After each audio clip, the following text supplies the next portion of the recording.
সমগ্র জাতিকে জানাতে চাই, এই সরকার যেটা কথা দিয়েছিল সেই কথা তারা মানে নাই। ইতিমধ্যে তারা প্রমাণ করেছে, প্রত্যেকটা জেলায় জেলা পরিষদের প্রশাসক নিয়োগ করেছে তাদের দলীয় লোকজনকে, যেটা একটা বাকশালের নমুনা। আমরা কি চেয়েছি? আমরা তো কোনো গাড়ি চাই নাই, বাড়ি চাই নাই, কোনো টাকা পয়সা চাই নাই, ব্যাংকের মালিক হতে চাই নাই। আমরা চেয়েছি যারা বিচারপতি হবেন তারা একটা স্ক্রুটিনির মাধ্যমে, একটা কমিটির মাধ্যমে, পরীক্ষার মাধ্যমে তাদেরকে বিচারপতি করা হবে। তারা কোনো দলীয় সেবাদাস হবে না। আমি আমার নিজের কথাই বলি, আমার এলাকায় আমাকে গালি দিয়েছিল, তার জন্য আমরা একটা আইটি অ্যাক্টের অধীনে মামলা করেছি ঢাকা কোর্টে। এটা শুনানি করেছে, 4 দিন রেখেছে।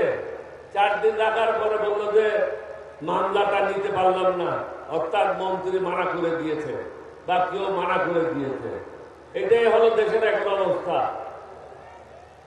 তাদের হুকুমে দেশ চলবে। আমরা চাই না তাদের হুকুমে দেশ চলবে। আমরা চাই একটা সিস্টেমের মাধ্যমে। আজকে পাবলিক সার্ভিস কমিশন বলেন, নির্বাচন কমিশনে বসে আছে আরেক চোর,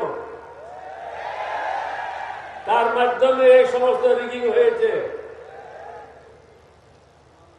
নির্বাচন কমিশন বলেন, দুদক বলেন, দুদক অত্যন্ত একটা ভালো লোক ছিল ডক্টর মুবিন, তাকে এবং তার সঙ্গীদেরকে বিদায় করে দেওয়া হয়েছে।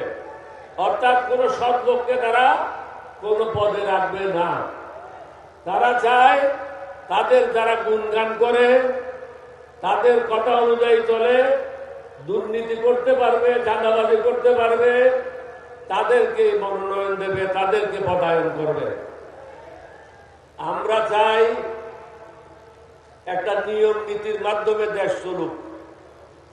এটা জামাতের কথায় চলবে না, বাংলাদেশ খেলাফত মজলিসের কথায় চলবে না, এলডিপির কথায় চলবে না, বিএনপির কথায় চলবে না। জনগণ যেটা ঠিক করে দেবে সেই আইনের মাধ্যমে চলবে। তারা যতদিন পর্যন্ত সংস্কার বাস্তবায়ন শেষ না করে ততদিন পর্যন্ত আমাদের রাস্তায় যে সংগ্রাম আমরা শুরু করেছি এটা অব্যাহত থাকবে। এটা শুধু অব্যাহত থাকবে না, এটা তীব্র থেকে তীব্রতর ধারণ করবে। আমাদের 11 দলীয় জোটের ছেলেদেরকে চট্টগ্রামে কিভাবে নির্যাতিত করেছে আপনারা দেখেছেন, ঢাকা বিশ্ববিদ্যালয়ে কিভাবে করেছেন দেখেছেন। বিদেশের সেবা দাসে হয়ে দেশকে একটা অশান্তির দিকে নেওয়ার চেষ্টা করছে। আমরা কিন্তু সেটা এলাও করব না। আমাদের যে বিরোধী দলীয় নেতা আছে তিনি কিন্তু সব দিক থেকে সরকারকে সাহায্য করার জন্য চেষ্টা করছে। সরকার সে সাহায্য গ্রহণ করছে না। আমরা বলবো আপনি আর বেশি তাদের সাথে খাতির করে লাভ নাই, সোজা আঙ্গুলে গিয়ে উঠবে না। আমাদের যে প্রাপ্য জনগণের কাছে যেটা আমরা ওয়াদা করেছি সেটা আমাদেরকে আদায় করতে হবে। আপনারা কি প্রস্তুত আছেন? আলহামদুলিল্লাহ, সবাই হাত উঠে নেই মনে হয়। সবাই উঠেছে? দেখেন তো দেখি একটু চারিদিকে, এই এখন সুন্দর লাগছে। ধন্যবাদ আপনাদের সবাইকে।